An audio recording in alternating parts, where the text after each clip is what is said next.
Magandang araw sa inyo. Karera Tips, October 14, 2025, Tuesday. Race 1, 3-year-old and above maiden race.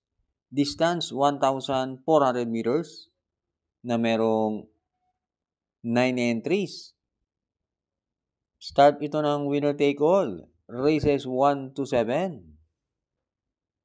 Dito sa race 1, sosolohin ko na yung entry number 6, Perpetuator, sakay ni JT Pabilik.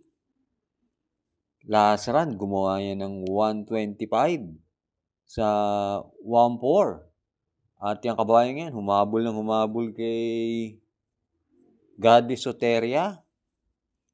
Dito sa karereng to, wala naman ako nakikita na pwedeng sumabay sa kanya sa unahan. Kaya dito sa race 1, solo. 6, Perpetuator. Shoutout nga pala kay Sir Mar Agkawili ng Ottawa, Canada. Good luck and happy racing po. Race 2, Pilo Competing Base Class 4, 42 to 56 is split. Distance 1,400 meters na merong 6 entries. Start ito ng Pick 6, races 2 to 7. Dito sa race 2, pampromera ko yung entry number 3, Agent Romanov, sakay ni JT Pabilik. Last run, gumawa ng 127.2 sa 1-4. Pero meron yan best time na 126.5, kaya pampremera ko yan.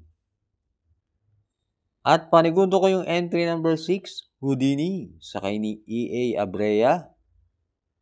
Sa tingin ko, yan lang ang pwedeng tsumamba kay Agent Romanov. At yan si Houdini, merong 127.5 sa 1-4. Kaya dito sa race 2, pampremera, 3, Agent Romanov. Panigundo 6, Houdini.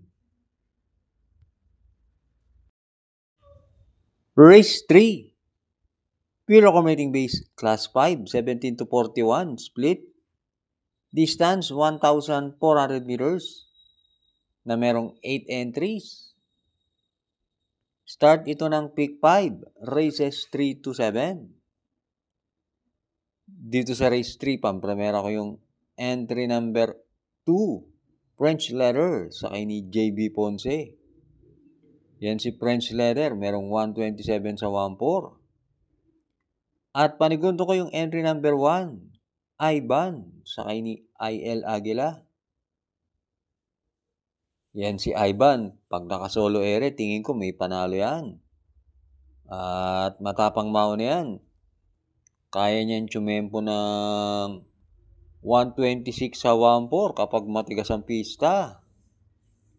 Kaya dito sa race 3, pampremera 2, French Leather. Panigundo 1, Ivan.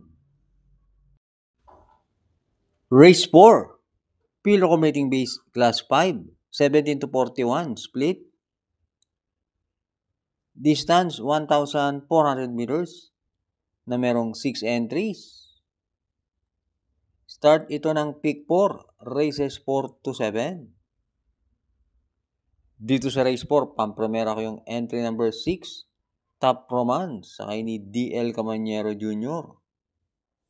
Deremate yan, tamang-tama, maganda ang numero. At panigundo ko yung entry number 4, Princess Belle, sakay ni AP Asuncion. Yan si Princess Belle, merong 131 sa 1-4.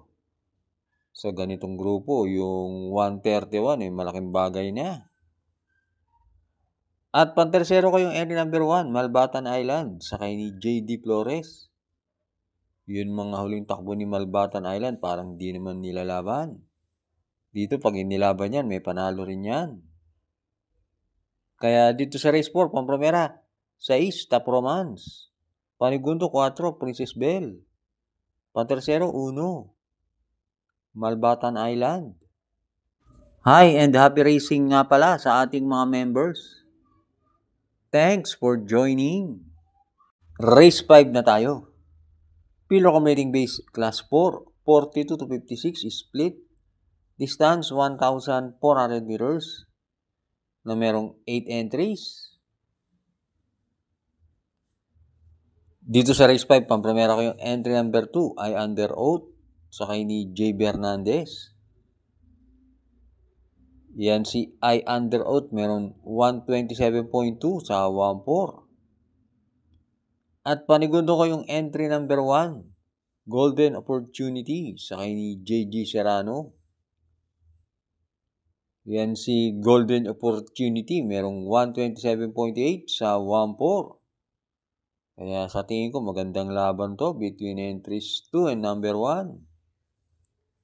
Kaya dito sa race 5, pampremera 2, I under oath. Panigundo 1, Golden Opportunity.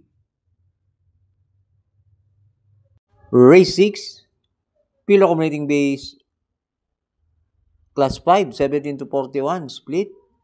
Distance 1,400 meters na merong 8 entries. Dito sa race 6, pampremera ko yung entry number 3, Aliana sa kay ni GL Ciego Jr. Last run, maganda naman ang tinakbo niyan. Na tersero yan at gumawa ng 128.8 sa 1-4. At panigundo ko yung entry number 4, Blown Away sa kay ni CP Henson. Lately, magaganda tinatakbo niya ni Blown Away. At pantersero ko yung entry number 6, Umaapoy sa kay ni Edgy Guerra. Yan si Umaapoy, merong 114.4 sa 1-2. Kaya kung 129 lang, meron din yan si Umaapoy. Kaya dito sa race 6, pampremera 3, Aliana. Panigundo 4, Blown Away. Pantersero 6, Umaapoy. Race 7, Pilo Accumulating Base, Class 5, 17 to 41, split. Distance 1,400 meters na merong 11 entries. Dito sa race 7, soloin ko na yung entry number 10, Carried Away sa kay ni AR Villegas. Last run, maganda tinakbo niyan kahit mabigat ang nalabanan. Gumawa ng 127.2 sa 1-4. Kaya sa tingin ko, nakalalamang yan.